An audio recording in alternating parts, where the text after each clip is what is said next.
बताते आती हूँ। एक अभी लघु कथा का एक सेशन चला था, मैं अपनी लघु कविता से शुरुआत करती हूँ। इसका शीर्षक है क्यों संवरती हो। अरे टहनी जरा बताओ तो, अरे टहनी जरा बताओ तो, हर बसंत तुम इतना क्यों संवरती हो। फूलों के भार से हवाओं संग इतना लचकती हो, फूलों के भार से हवाओं संग इतना लचकती हो। नयन अभिराम बनकर मधुकर का मन मोह लेती हो। अलबेली सी बेल, अलबेली सी बेल मेरे आंगन पे महक रही हो। देखो देखो कितना सुखद है तुम्हारा यूं भर जाना। कैसे तुमने तितलियों के रंग से, भंवरे की गुंजार से पतझड़ की पीड़ा का सारा सन्नाटा भर दिया है, पतझड़ की पीड़ा का सारा सन्नाटा भर दिया है।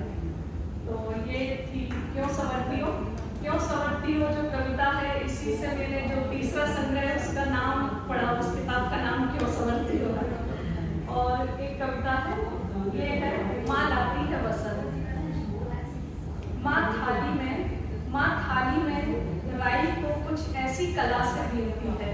माँ थाली में राई को कुछ ऐसी कला से बीनती है। सारी सतर्कता के बाद, सारी सतर्कता के बाद भी लुढ़क जाते हैं कुछ दाने इधर उधर। फिर शाम को छींटती है आंगन, धरती की गर्मी कुछ कम कर ले।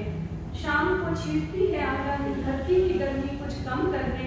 वह दाने बड़ी चपलता से, वह दाने बड़ी चपलता से माँ के पैरों की छाप से मिट्टी में दब जाते हैं। सुबह जब सूरज को अर्घ देती है, सुबह जब सूरज को अर्घ देती है, वह माँ के साड़ी के पल्लू में उगाते हैं।